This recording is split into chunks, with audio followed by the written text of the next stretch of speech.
yeah, like, how's it been going? What have I been up to? Watching TV, thinking about this project and its future directions. Um, I do think consistency and daily updates and like real time updates, right? I got a comment the other day on my alt YouTube that was like, so when are you coming back, basically? And I was like, what do you mean I'm right here? But like, obviously I'm not right here, and everyone knows the difference. So yeah, I had initially planned to take more than a month off from daily, like actual daily updates to y'all, um,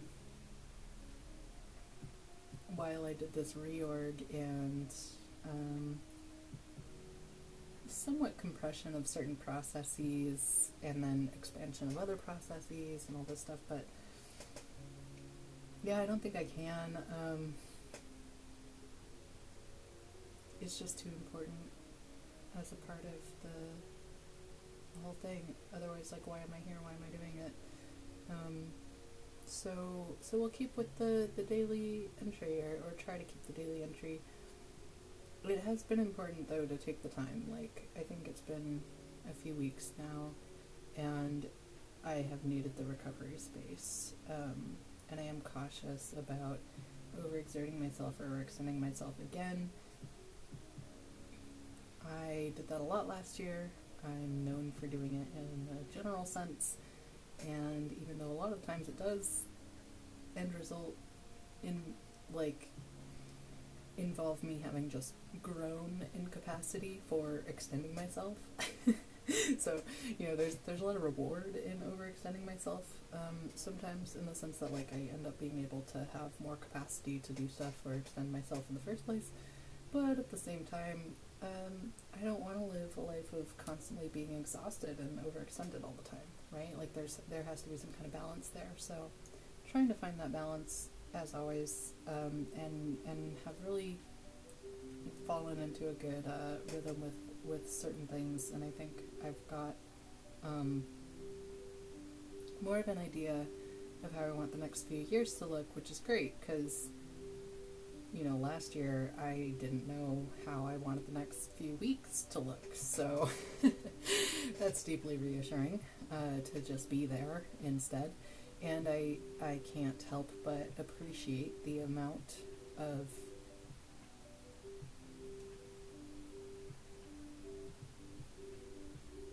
work that I put in last year for this transitional time. So excited about it. I love transitions. Huge fan of them in music, huge fan of them in people, huge fan of them in life, because life is change. When it starts staying the same too much, it becomes stagnant and dead. Yeah, Necronomicon, we're back there.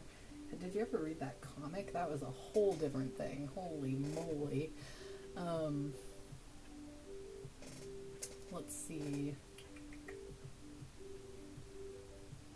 Ooh, been baking, been cooking, been eating well, been readjusting food relationships into more positive directions, which has been, that has just been feeling so good. And I know many of you were with me for a lot of that.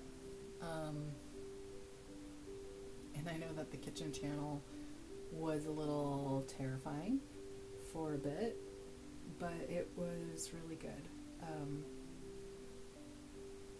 When I was at my old job, I had a really hard time. It was really hard for me to picture myself moving forward for a really, like, long-term position there. And initially I thought it was because, I have problems with commitment. So I was trying really desperately to kind of stick it out. I liked the people, I liked the work, and I knew that I had problems with commitment, so I didn't want to shoot myself in the foot by, like, leaving prematurely, I guess.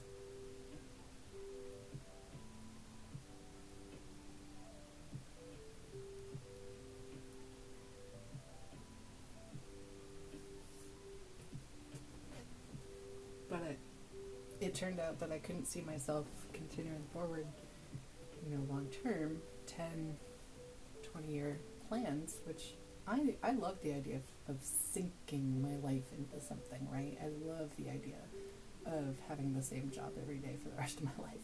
I know that's silly like that, but it's the reassurance of it, right? Like, my commitment issues are part of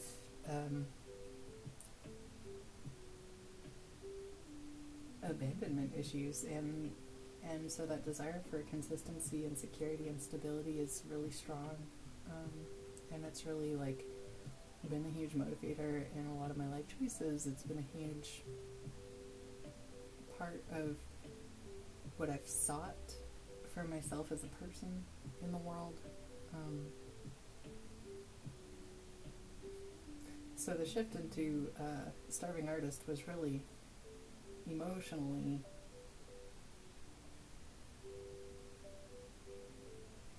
hard, but it was liberating too.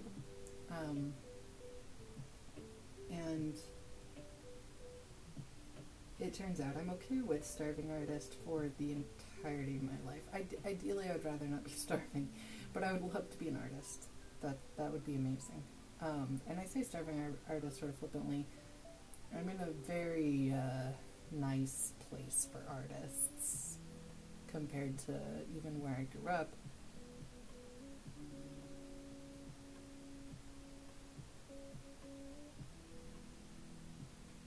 I know most people can't do art for like their job.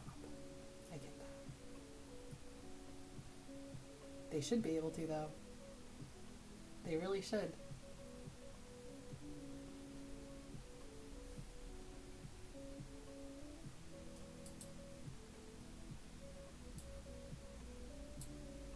No, I liked that sound. I was following the artist.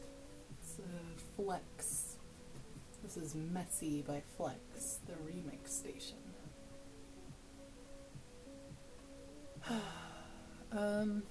Let's see, where was I going?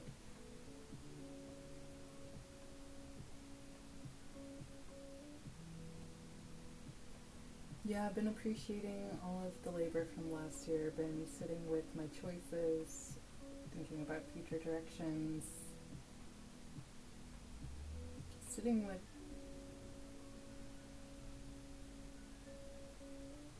a future I don't hate, which I didn't realize how much I hated the idea of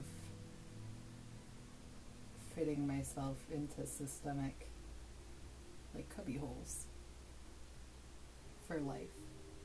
And it's so funny to be somebody who loves the idea of a lifelong commitment in work and in working relationships and in teams and in just the daily exercise of putting your hands to a job and seeing it grow over the course of years. Like, that's just a beautiful thing to me. And wanting to do that and loving it and loving that entire process.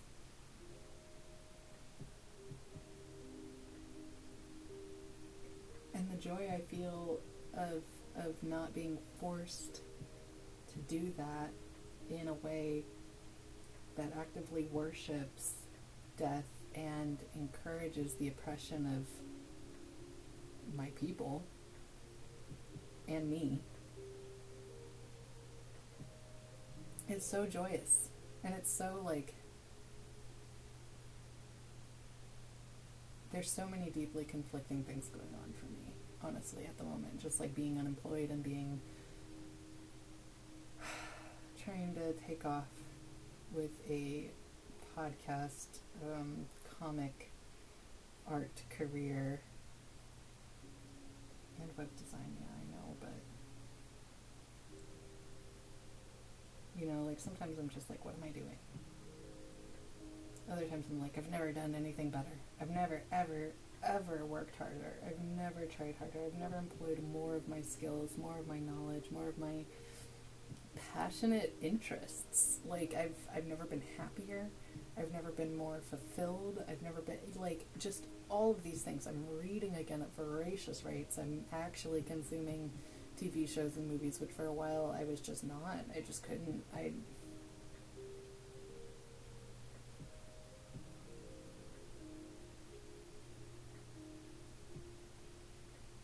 it's like I spent years just trying to get myself somewhere safe enough to feel like I could think about the future. And then once I started thinking about the future and I really felt safe, I realized I wanted to build a completely different future.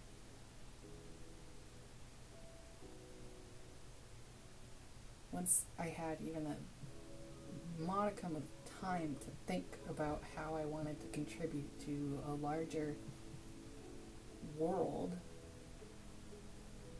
which is the question really being asked right now. How do you want to participate?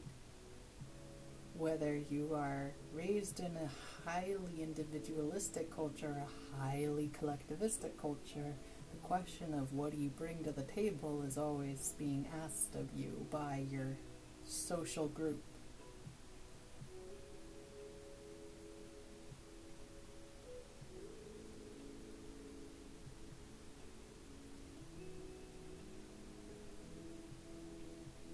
And we're sensitive beings. We can feel that pressure. We feel it.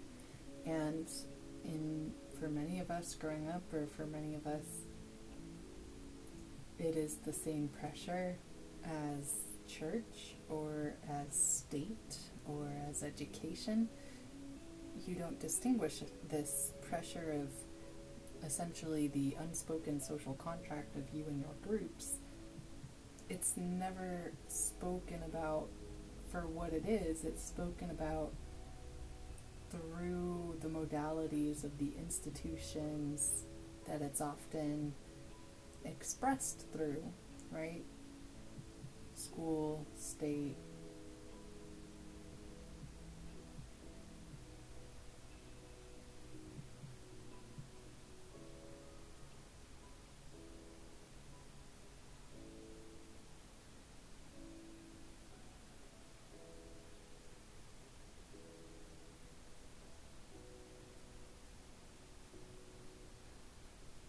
Yeah. I'm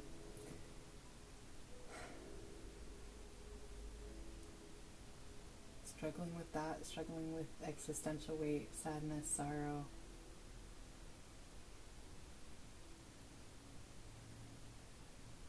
Having feelings and experiencing feelings isn't the problem. We live in a commodified consumer society that implies that experiencing malaise or negativity or any form of depressive state is some kind of aberration from the norm, some kind of unwanted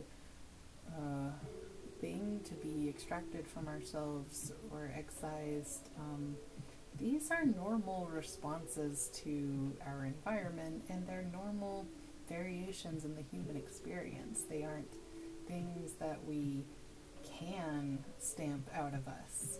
Now, the excessive rates of anxiety and depression in our society is a symptom, it's an indication of a larger ill, I would argue, a social and a political and economic and environmental, very environmental illness that we are suffering from as a species.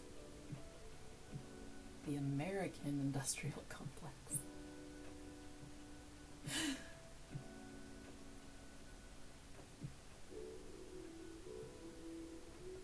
But there's still symptoms.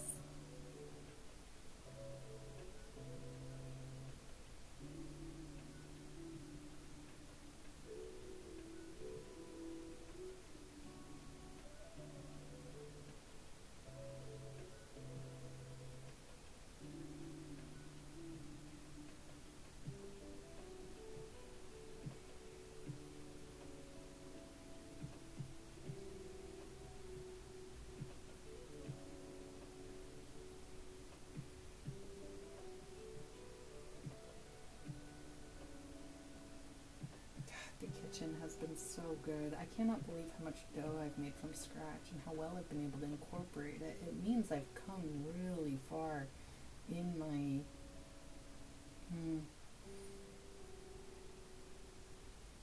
kitchen mastery, I guess. The kitchen stuff is so intimate and personal. There are so many things about it that express your humanity in ways that are involuntary. You can't help expressing your humanity when you prepare food. for yourself or others.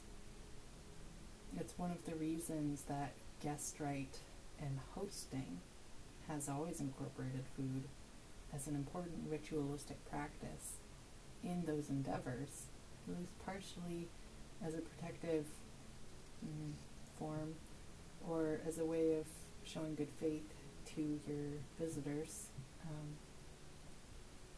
I know we're all obsessed, or we were all obsessed for a while about, poisoners and things and having food tasters and noble entrapment or in the nobility trappings of society or whatever. But like just for the average person, traveler, people who sleep under bushes and do some basic farmsteading chores for the privilege of a bowl of soup, right? Yeah, that's basic fantasy stuff right there. Peasanthood is very understood. We all are still currently experiencing it somehow, no matter how upgraded our toys get.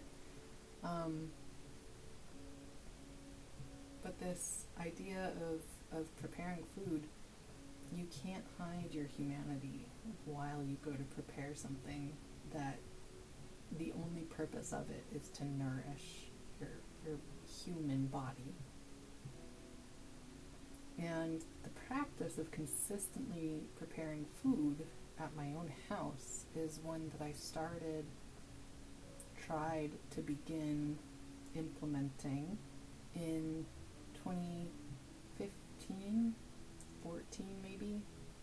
Well, 2011 if we're being super serious, maybe 2009 if we're getting really brass tacks. But it's been a long time, right? Certainly more than 5 years.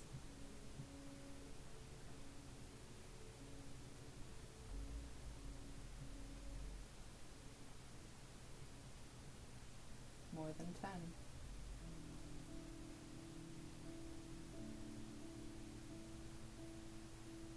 And it's been in response to this very sincere and very valid fear of nutrition scarcity and food scarcity, but food insecurity. There's a lot that goes into food insecurity. It's not just access to healthy food. It's not having a Trader Joe's, although I like how accessible Trader Joe's is making healthy food to people. That's nice, but that barely touches the iceberg when it comes to food insecurity. Food insecurity, I would argue, is the consequences of food insecurity.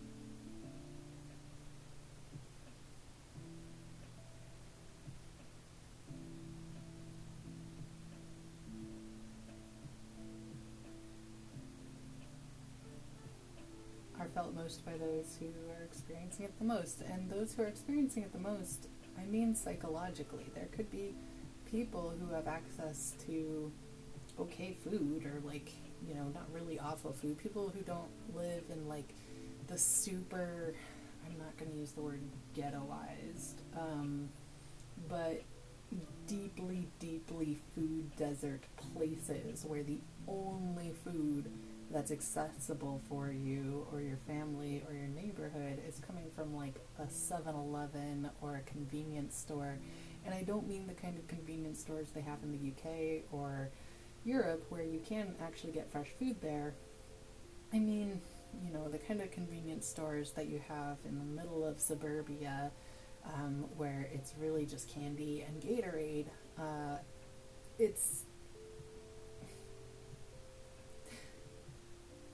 That's a food desert. But there are most people, when we talk proportionately about the population, I'm going to stick with America, the population of people in America, again, I'm considering you an American if you live here and you're subject to the laws, not if you have documentation, or if you're a federal criminal, a felon. I don't care about any of that. If you live here and you're subject to its laws, I'm going to consider you an American.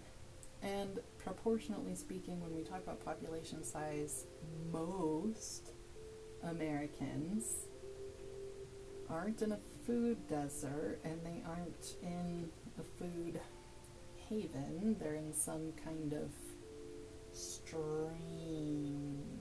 middle ground.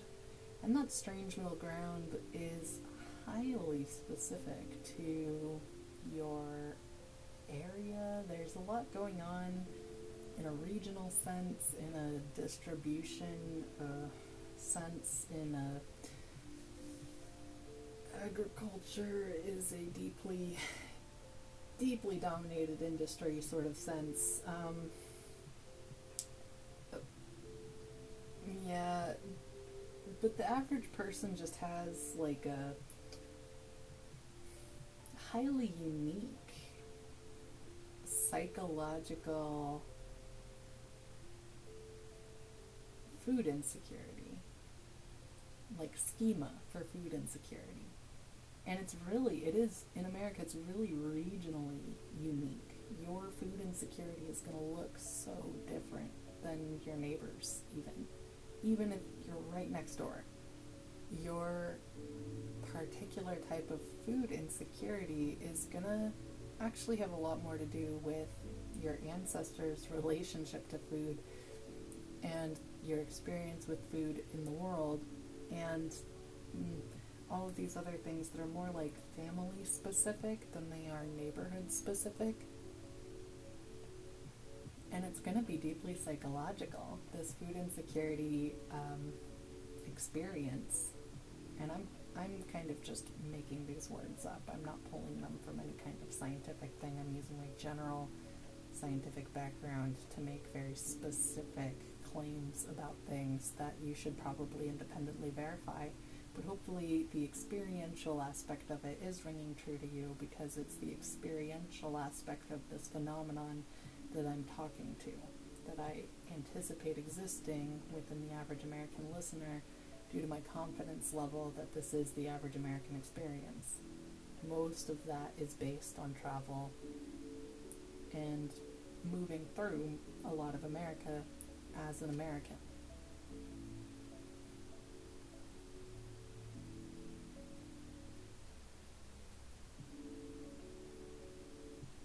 But the psychological food insecurity is going to be very specific to you. And I'm not even talking about eating disorders yet.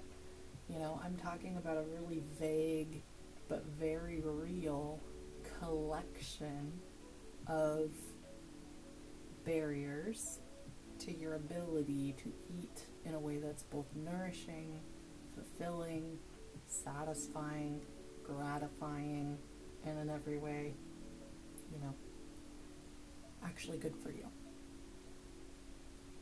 While also being kind of fun, right? We don't want to lose the fun of food. We don't want to lose the joy of food. I think the joy of food is what has kept us cooking. It's probably what made us try cooking food in the first place, which we can thank for our expanded cranial capacity and additional ability to fold our weird central nervous system organ so many times over on itself. Totally wild. We have Japanese folded steel for brains, No, that's just me and my love of samurai culture. But it's really cool. And food insecurity and eating disorders are going to be different things. Eating disorders are a highly specific medical experience that outside of a society that is significantly impacted by food insecurity might not even exist, right? Or definitely not exist at the levels they currently exist. So I have a tendency to skip over what I consider or think about as the medical perspective or the medical frame, because the medical frame and perspective, such as it exists currently in our present day America, is designed to address in an institutionalized, mostly biochemically based way the ailments of our physical body in a way that is systemic and capable of producing the same result across the largest groups of people. There's a lot of empiricism built into our medical community, but it is designed to address the needs of the day. And that's great. We need something to address the needs of the day. But a lot of what I like to talk about involves addressing the needs of the future. And while that does incorporate medical perspectives often, and we will need to continue to think about how we want medicine to look in the future and how the shape or the face of medicine may already be changing.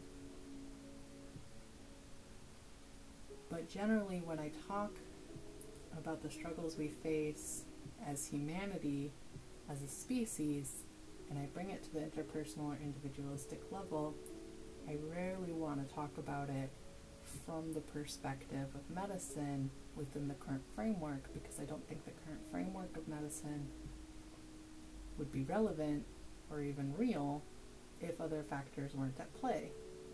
In the example of food insecurity in America, I think that if food insecurity in America was actually addressed, we would have less eating disorders. So talking about it from a problem-solving angle, talking about it from the perspective of addressing eating disorders in America misses the point, right? Are we going to address eating disorders in America by discussing unrealistic beauty standards, psychological self-perceptions, at impressionable ages, different developmental stages of the human self-concept? Are we going to talk about our relationships with food and body? Are we going to talk about our relationships with body and exercise? Are we going to talk about our relationships with exercise and food? Or, from a strictly medical perspective, are we going to individually address the symptoms of these issues as they emerge in the person, depending on their capacity to pay and the availability of resources, most likely inadequately address an eating disorder in a person through the medical perspective, right? It's not up to snuff. Our medical industrial complex is designed to first and foremost use us experimentally and in a way that ensures the highest amount of profit, and otherwise it's used to more or less suppress us and our creativeness or our autonomy. At the very furthest extent, it might be pressed into addressing our actual medical needs. But in no way could I imagine the American medical system in its present format being capable or suitable to address something like eating disorders when larger issues such as food insecurity and so many things are at play there that feed into ultimate symptoms that individuals experience as eating disorders. Not to say that if you are experiencing an eating disorder that you should not seek help, because you should definitely seek help. I'm just pointing out that help is not always accessible to people for a variety of reasons. And also, it's not I should not use the word final solution, that is way too Hitlery. It's not it's not treating the cause, it's treating the symptom, right?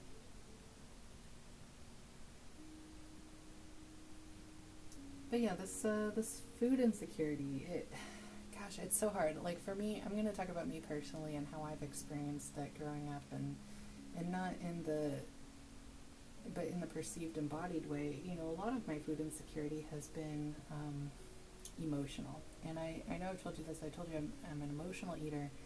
I eat for fun. I eat because it's delightful. I eat for the pleasure center experience of it all. I eat I eat because my rat brain goes woohoo, and I love that, and my mouth likes it. Everything about food I am so into, and I continue to get more and more into it as my tastes continue to grow and as I continue to mature. It is a wonderful part of aging that I hope everybody gets to experience. There's just like absolutely no end because it's infinite. Literally everything's infinite. Woo! But there's no end in like the different ways you can combine food for pleasure purposes, and that's just beautiful to me. And so like to do little pleasure practices every day with food construction is like it is radical self-care that overall reinforces a completely alternative paradigm to the current necrotic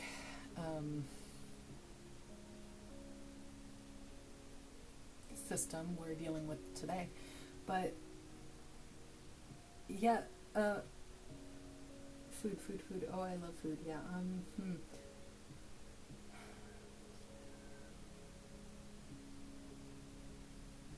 Food insecurity. Oh, yeah. So when I think about food insecurity, my first thing is like emotional eater. And we all do eat emotionally. I have trained myself to eat unemotionally in the like food is fuel way, and I think that is a useful tool that most people should just have in their back pocket, just to know the way that food is fuel, right? Like which things will nurture you in what ways. That's like a dictionary of your own gut that you just are entitled to as a human being who needs to feed that gut, right? Like you deserve to have that knowledge, but and to be able to live whenever needed in the perspective of I need to eat for the sake of fuel, and it's going to feed me in these ways, it's going to nourish my human body in these ways, and that is like just how that whole process works. Like it is a biological, empirical process that doesn't change human to human. It's amazing. And to be able to just live in that perspective when needed or when wanted, whenever called, is, I really think, this, I'm going to say divine right of humanity, but we just deserve to know what will nourish us and how to get it at this point, especially, but in general, and I think we do. I think that is the human intuition, and it can be just so wildly mangled. So my experience of food insecurity, I know I spoke about having a single mom and we ate out a lot, but like, I really am just like an emotional eater. I love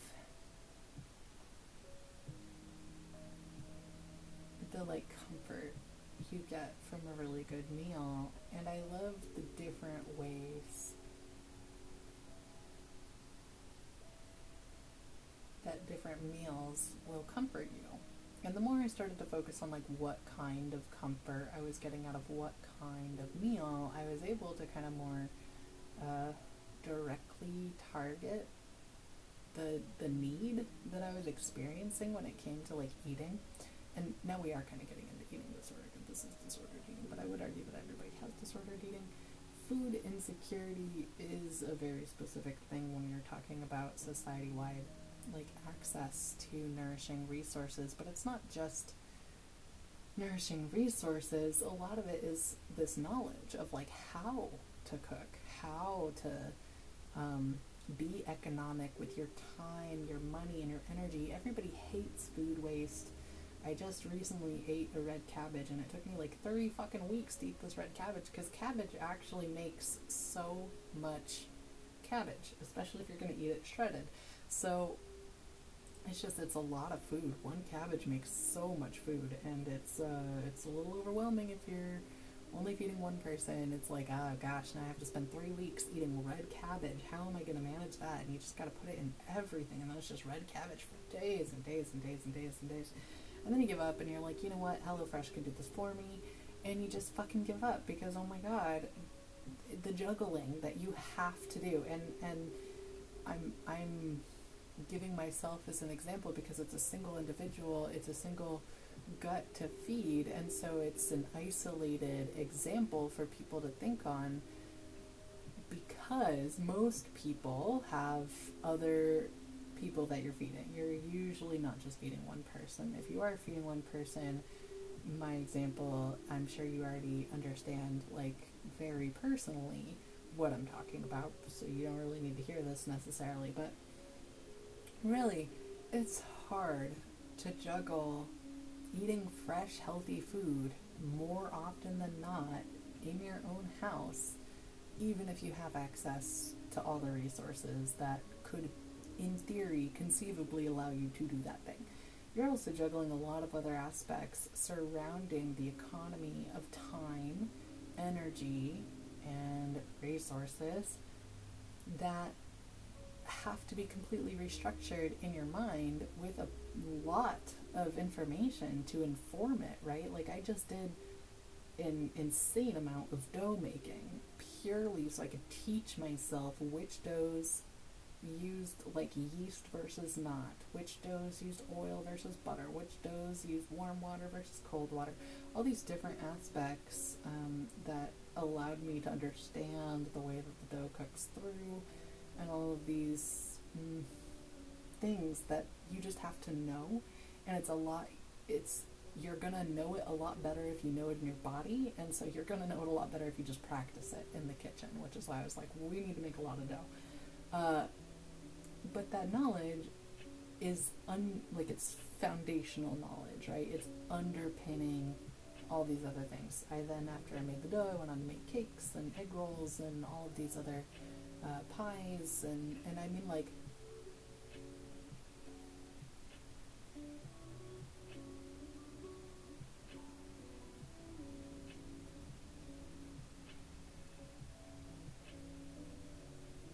I have been working really hard to train my own kitchen into being as versatile as possible so that I could, in theory, reach into what I want to imagine as my magic bag of a kitchen, but my magic bag, and pull out whatever food I want to eat with a reasonable amount of like, time, right? I don't want to sink 5 hours into making myself food. That's something I learned back in 2011 when I first started. I was like, oh my god, you know what I love? I love tempura.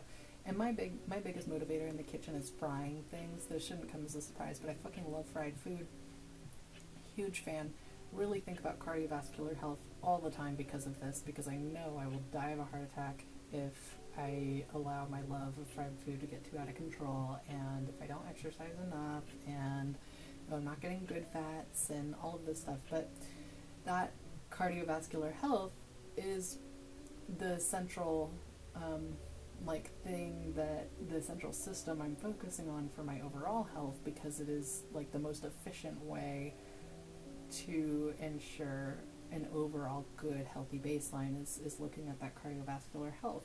So it's the one I think about the most, and my love of fried food is my biggest, like, potential adversary, or potential, like, area in which I'm going to self destruct, literally because I just love fried food. It's so good. So, you know, when I was first trying to interest myself in the kitchen because I thought urgently that it would help save my life later on, which I was so right about.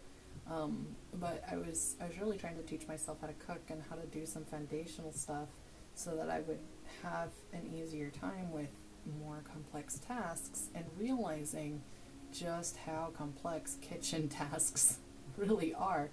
And so getting into this whole process and realizing, like, oh my god, if I want to do tempura, like going out for sushi and getting the vegetable tempura appetizer, right? Just the most bog standard tempura. It can totally be easily recreated at home. But, you know, it takes like 3 fucking hours. It took so long to make that. And I kept trying to cut the time down. And no matter what I did, I still had to stand over a hot stove, you know, flipping these little pieces. And part of that is my commitment to a very specific set of kitchen tools, and that's all tied into my own embodied understanding of physical wellness that is highly unique to me. But I also didn't want to commit to having tools to deep fry all the time, because if I did cut it down, this is a decision I made back in like 2015, 2016. I was like, well, I could improve my ability to make tempura at home, right? Like, I'm an adult now, we could upgrade the kitchen a little bit. I could improve this capacity to do tempura from home, but I would have to invest in a tool whose only job is to deep fry. And this air fryers have changed the game. We're not talking about that right now because I'm very careful with my air fryer use for that reason. But at the time, thinking about oil and deep frying oil, also air fryers are not the same thing. I love deep fried in oil, and that's a very specific and important thing I've learned because I've tried frying everything in every type of oil. Not to brag or anything, but I really like fried food. So yeah, I just decided not to buy one of those deep fryer things where you can deep fry stuff from home if you really want to. You can make it very easy. I decided to keep it difficult. I decided that tempura from home just had to be a 3-hour event, and we just had to commit to that, right? And that's nice. That's like a nice thing to think about having at your house sometimes. Is I think it's tempura night.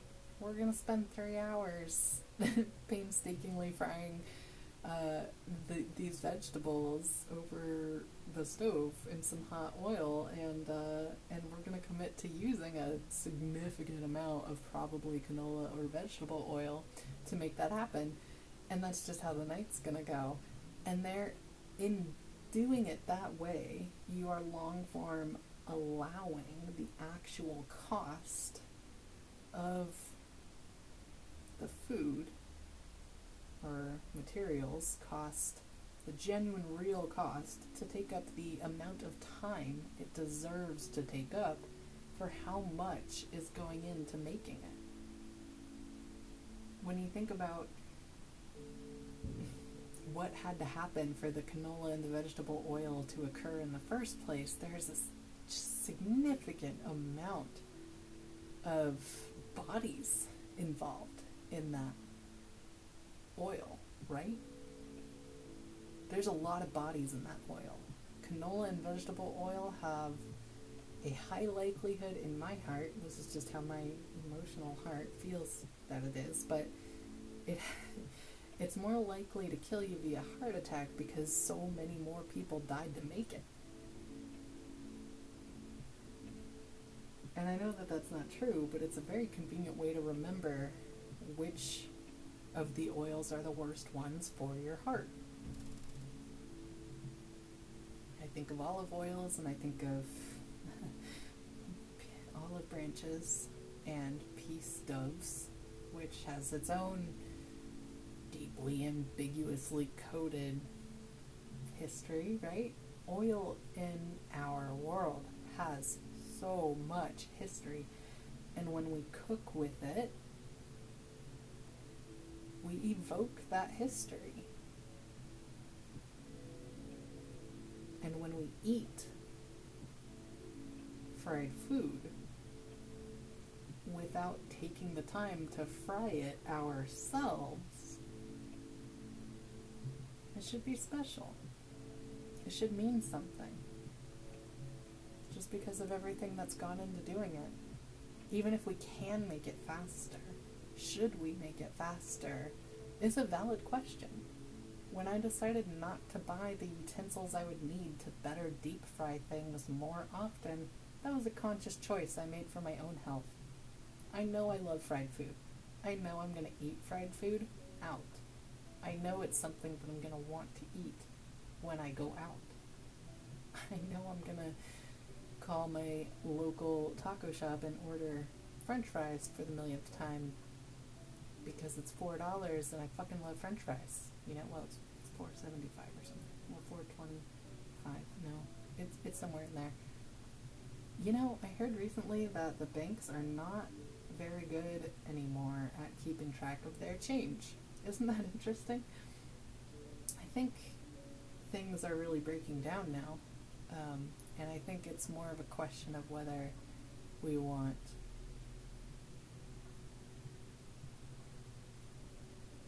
to keep anything.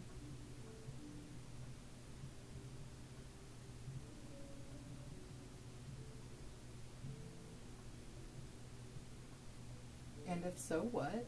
And how do we want to rebuild? Because we are too sophisticated to devolve that quickly to either the Croods or Mad Max. I mean, I like to think so.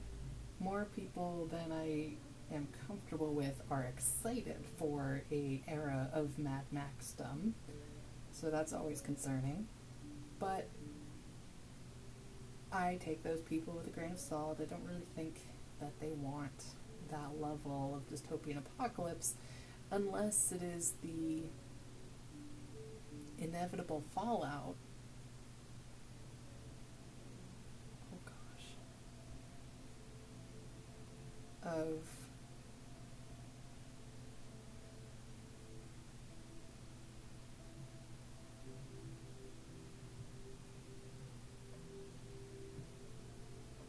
a runaway ancestral system that could not be controlled.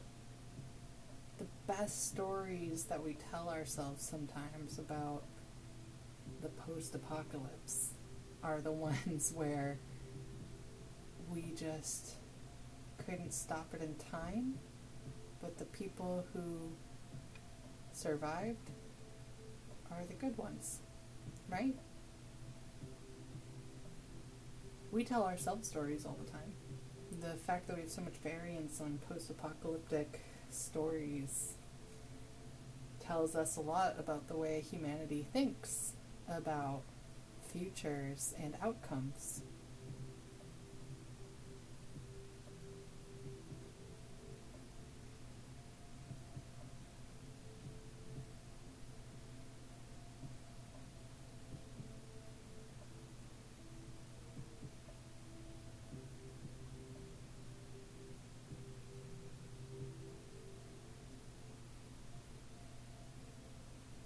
What's your favorite post-apocalyptic?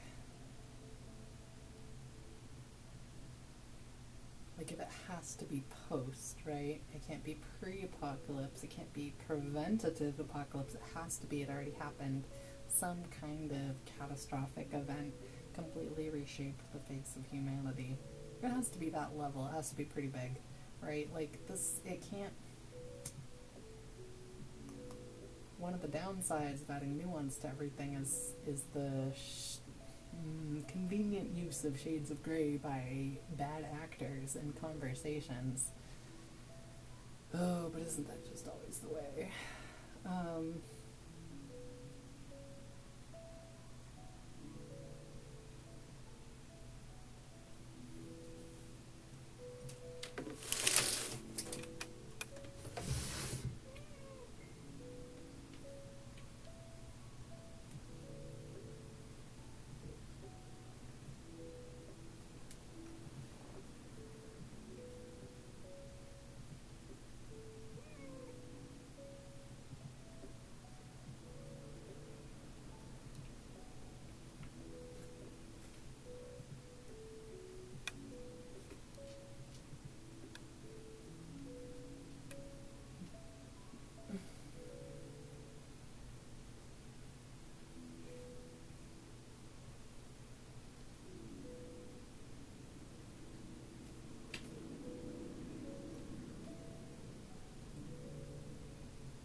Yeah.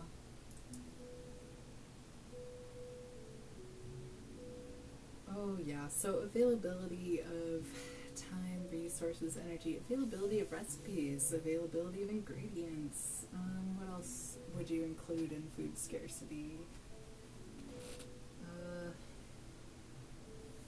Availability of care, of desire, of energy to move. God. I mean, I have been enforced, besides my forays into French frydom, I've really been enforcing cooking from home more than I think the average person anywhere does, but definitely the average American. Um, and it's been a difficult shift.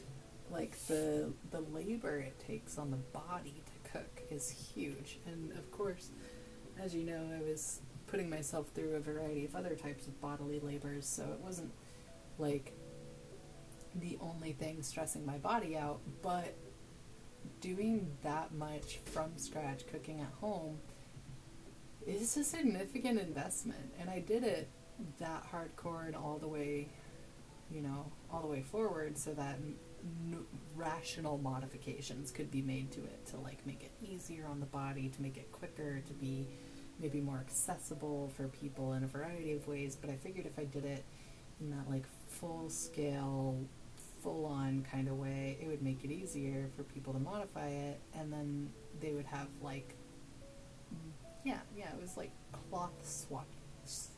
swashing. I cannot say that word. But I just keep saying but and yeah. It has been very enjoyable, and I think recently the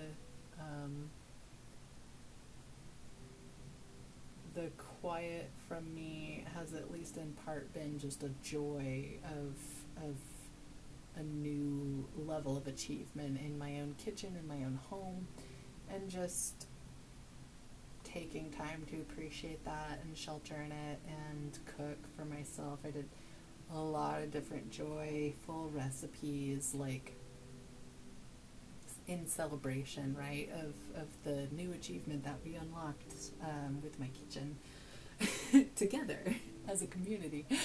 And it's just so good. It's so good, and I can't get over it. Like, I made egg rolls yesterday. I've made egg rolls multiple times with the frying. Yeah, I always fry in celebrations. I made fried dough. I made egg rolls, like I said. They were really good. I used the popcorn tofu recipe, but I cut the popcorn tofu into a loaf rather than breaking it up into bits. So that I would have like long thin strips of it, and then I coated it in the usual marinade of like 3 tablespoons cornstarch, 3 tablespoons spices, 3 tablespoons oil, and then like I think soy, and then I fried that up in the air fryer it's like 20 minutes on 400, 40 minutes on 400. But I would check it before then. And then, just some vermilion rice noodles and red cabbage. Like I said, a lot of red cabbage, fresh ginger and fresh garlic because I had it. And anything else go inside that? Nope. And then wrapped in phyllo dough that I made myself from scratch. Very excited about phyllo dough. My favorite thing about phyllo dough is you make it with oil, and that's what gives it kind of like that elasticity that lets it stretch around food and things. Oh God, and it bubbles. Oh, it's so cool. So yeah, phyllo dough is so versatile. I did try to make baklava again, and I forgot a very important step, and so what I ended up making was like honey crunchies, which was also good. Honey crunchies were also yum. But yeah, it was a really good just like kitchen celebration, and then there were days and days and days where I just didn't cook. And I just grazed on whatever was easily accessible, which was a different type of decadent self-indulgence with the kitchen, no less delightful, in which you just simply don't try that hard and you eat whatever is the easiest thing to eat, and just kind of whenever you're hungry, which is a great way to eat. I've heard it called grazing. It's very low effort. One of my favorites. What I like to do is set myself up. This is really, when I'm planning, and I get my meal prep hat on, I like to prep just enough real meals where I feel cared for, and then just enough like grazing opportunities where I feel interested. And then for 2 weeks, usually, like if I set it up right and I prep myself for that, I can go for 2 weeks without really thinking about food at all, but always having something delightful to enjoy whenever I want to eat. And that's how I like to live. I'm like, this is real life. Like this is what like genuine food care looks like. And it gets me really excited all the time. Obviously, and I like to vary the menu and I just do all this stuff, but this is a form of joyful rejuvenation of my food relationships, which, as I've mentioned, have been disordered or impacted by food scarcity or a lot of other things relating to my history with food and my relationship with food and cooking in my life and in my kitchen. So just kind of subjecting you to a lot of my accomplishments lately and the ways in which I've celebrated and taken joy, because I know many of my listeners were with me during a lot of the experimental portions of this process. So I thought I'd just share with you how I've been enjoying it. So yeah, let's see. Oh, made beignets, made the weird spring rolls, made the pies. I think everybody saw the pot pies. Those were super good. That was like the first flex of my celebration, was really the pot pies, because the first dough that I wanted to have what I felt was like a good, real, like strong working relationship with was gonna be the pastry, like croissant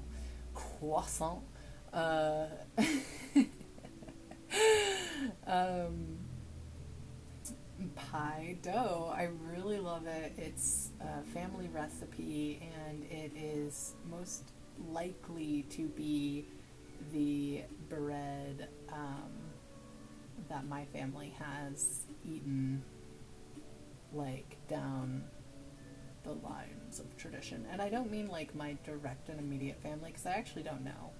I do know that pie and popover, like Yorkshire pudding sort of things, have come up in family recipes plenty of times, but I'm actually more talking about like in my body. When I tried all the different doughs, it was the bread that felt the most like friendly to me, both in preparation, like ease of preparation and consumption and ease of consumption. It had the least barriers, psychologically maybe, or physically, or whatever it was. But for me personally, that was the easiest of the peasant breads that I tried to make. And you know, the next one that I'm going to do now is brioche, so I'm really getting above myself there. But I feel like there is an overlap in knowledge for what you need, and they both involve like cold butter, and I just feel brioche is like the next move in my bread evolution. But we're gonna see. That's like, it's on the back burner for now. I wrote the recipe down. I went through the process of rewriting all my recipe cards into a recipe book, which is just delightful. It's way more easy to reference now. I don't get super frustrated every time I need to reference the recipe, which was actually just causing a lot of kitchen aggression and increased error, because I would get so fucking pissed that I had to reference the recipe, which was like, I wasn't pissed that I had to reference the recipe so much that I was pissed at how deeply inaccessible the recipe was.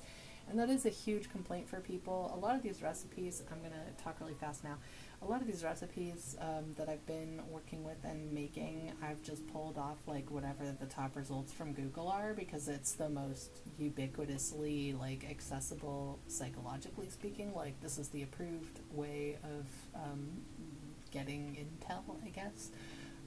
So really funny. Most of them are just like coming from all recipes. Usually I'll read the top 5 and pull out like useful tips and like the general logic of the thing I'm making, and then write down whatever collective thing I think is the best combination of those top 5 things. And I'll try it, and usually first before I write it up. But anyway, yeah, I rewrote everything. It's all looking great. The kitchen's delightful. Food's going well. I hope your food is going well. I hope your body stuff is going well. I hope your health is well, and take care.